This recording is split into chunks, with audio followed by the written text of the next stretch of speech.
এই বাগানে সাইট্রাস গ্রেনিং রোগের লক্ষণ দেখা দিচ্ছে, যার কারণে ফলন প্রায় 4/1 কমে যাচ্ছে।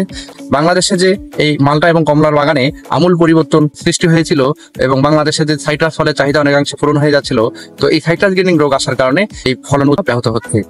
সাইট্রাস গ্রেনিং মূলত একটি পোকার দ্বারা সৃষ্টি রোগ। এটা ব্যাকটেরিয়া জনিত রোগ। সাইলিট নামে এক ধরনের পোকা আছে।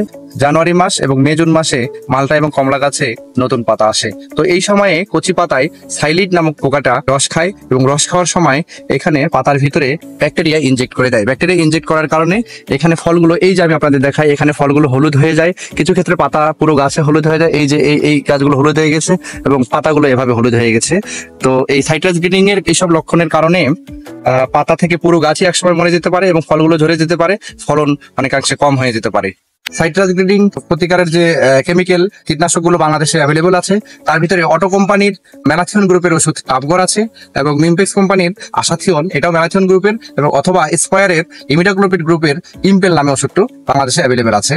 তো এর পাশাপাশি যদি কেউ চান এই সাইলিট পোকাকে নিয়ন্ত্রণের জন্য হলুদ ট্র্যাপ অথবা ফেরোমন ফাঁদ ব্যবহার করা যেতে পারে।